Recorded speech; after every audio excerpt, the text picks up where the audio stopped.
These are the 4 pieces you need for a fly zip. The 2 trouser pieces, the fly facing and the zip guard. Okay, so I've already overlocked my crotch seams. I'm going to sew from the dot at 1.5 seam allowance, from the dot down along the curve underneath the crotch. So this is a man's fly zip, so it will be left over right instead of right over left for a woman. So you just sew with a normal machine stitch 2.5 down to underneath the crotch, making sure you back stitch at both ends. Snip your threads. As you can see, I started at the dot and then down to the crotch. Okay, so pulling one side down, making sure this is a man's way, I'm going to put the fly facing along there. As you can see, it's already overlocked in preparation, and the dot matches the dot on the trouser. Okay, so I've turned it over and I'm just going to pin the fly facing to the front trouser. Obviously this is a sample, so it's only a small sample. And I'm going to sew down the centre front at 1.5 centimetres. Don't forget to back stitch at the top. Remove your pin if it gets in the way, all the way down to the dot that coincides with the dot on the fly facing. Just making sure everything is in the correct place. So machine all the way down. Make sure you only sew onto 2 layers. You don't go onto the other layer that you've already sewn. Back stitch, snip your threads, turn it over just to make sure it's working and you've stitched it correctly. Now I'm going to trim the seam allowance down to 0.5 centimetres. All the way down, and just before you get to the bottom, snip, take it off. Okay, now I'm going to press, I will go to the iron and press this open, the seam allowance open, and then when I get to the iron I'm going to press it back, making sure that the seam is slightly towards the inside of the garment. So I'll go and press it. Now I've pressed it, as you can see it's nice and flat, and if you can see the edge I can just see the seam, and on the correct side I can't. So now I'm going to top stitch along the edge. If you want to, you can use a thicker thread and you can use a bigger stitch if you like to make it stand out more. I'm just sewing in black so it's obvious for the camera that you can see where I've stitched. So very, very carefully stitch along the edge, nice and close to the edge, all the way to the top, and when you get there you want to do a little back stitch. Try to stay nice and close to the edge, and again don't forget you can do a much bigger stitch if you would like. Trim your threads. Okay, so on the other side I've got 2 notches, one is at 0.5 and the other one is at 1.5, and on this side I want to just sew the zip in at 0.5 to 0.75, so not the normal seam allowance. So I've gone and I've pressed it, as you can see I've pressed it back. Seam allowance is tucked under and I've pressed it back to the first notch at the very top.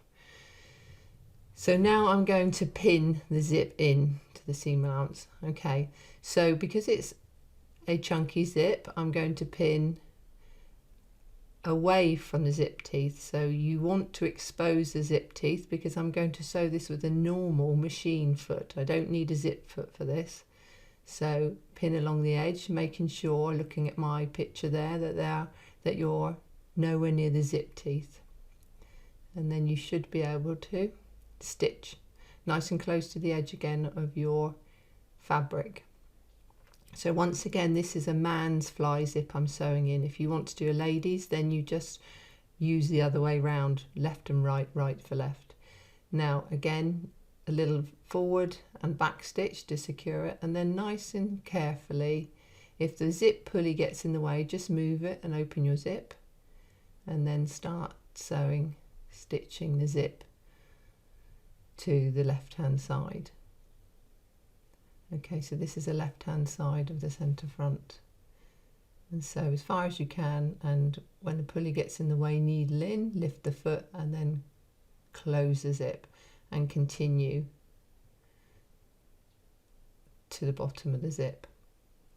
As you can see, my fabric is nowhere near the zip teeth.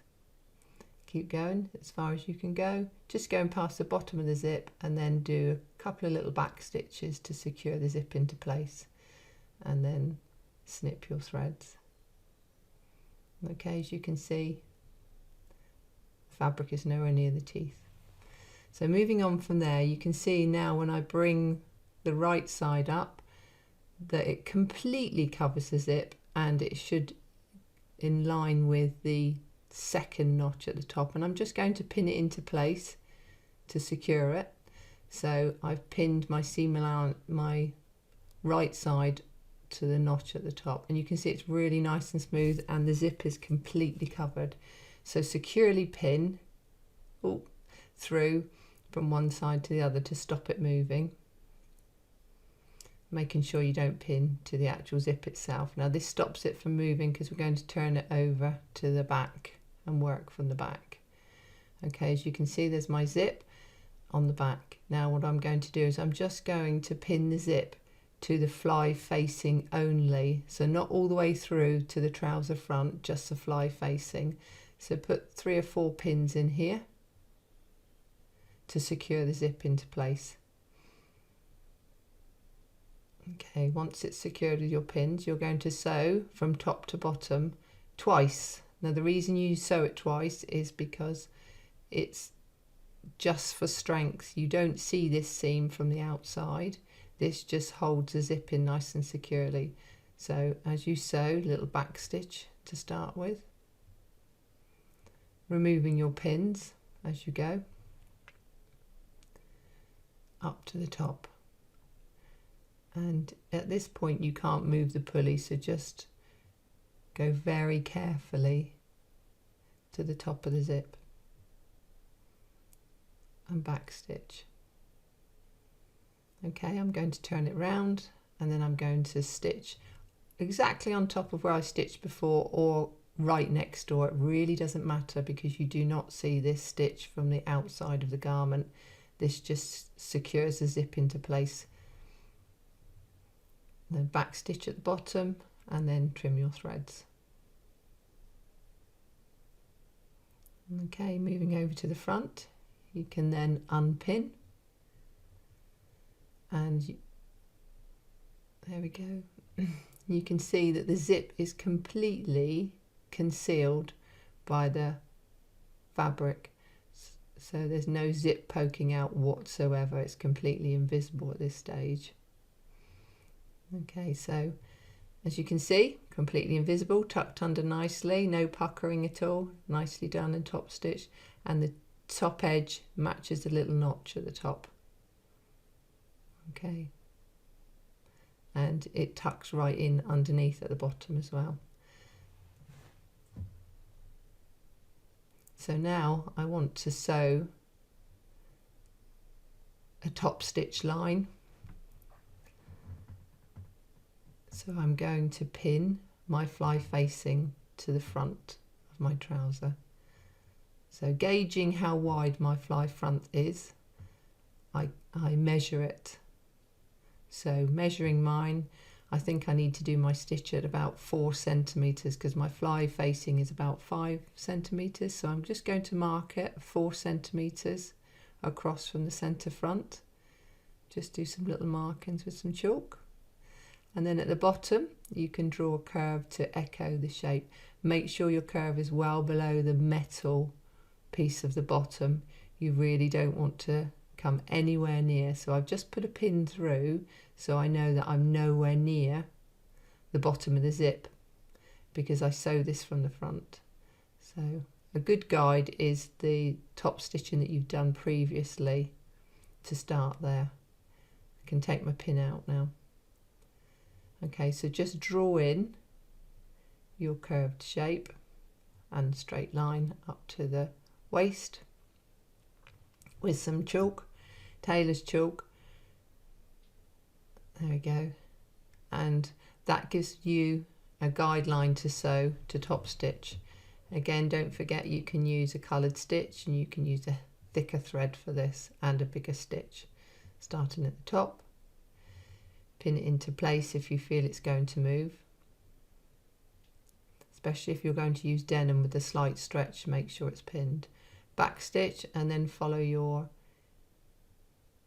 markings as you move down to sew the fly zip in.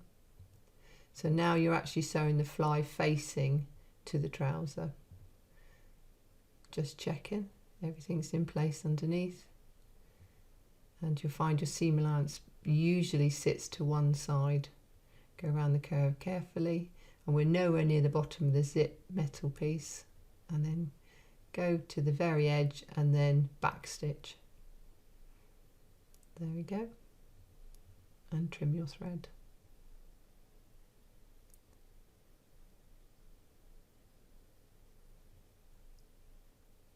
So it looks neat at the back and neat at the front, and the zip is completely covered by the fabric.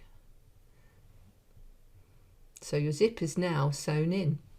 So all we need to do is use the zip guard. So fold the zip guard pattern in half, press it in half, and then overlock down the straight long edge, and then overlock the bottom curve together. So you have two overlocked edges on your zip guard.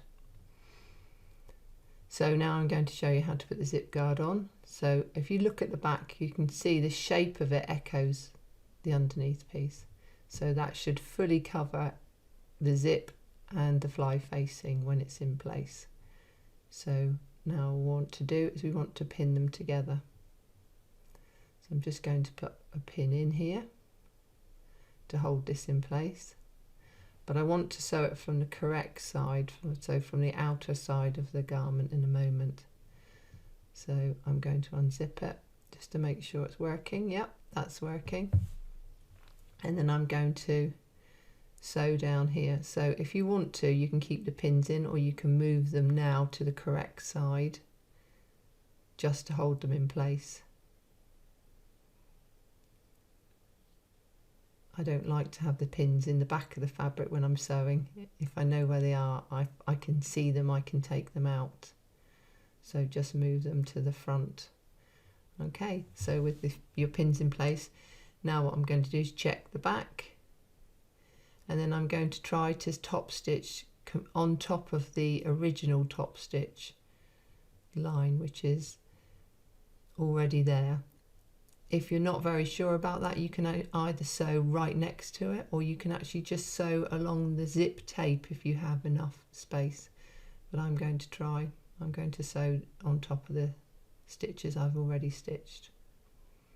You stitch down as far as you can go, and obviously the pulley is in the way a little bit, so fortunately we've left a lot of zip tape. And then go to the bottom. Don't think I can move the pulley, and just do some little back stitches and trim your threads, front and back. Zip up. There we go.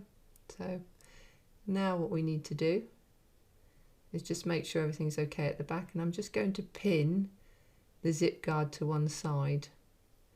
And we don't have a bar tack machine, so what I'm going to do is I'm just going to do a little bit of stitch to hold the zip guard into place to stop it flapping around. So I'm going to go to a really tiny stitch on the machine, and I'm just going to go back and forth. Again, this would be a tiny bar tack in industry, which is a little zigzag, but you could make a feature of this by just going back and forth and making a V shape or something.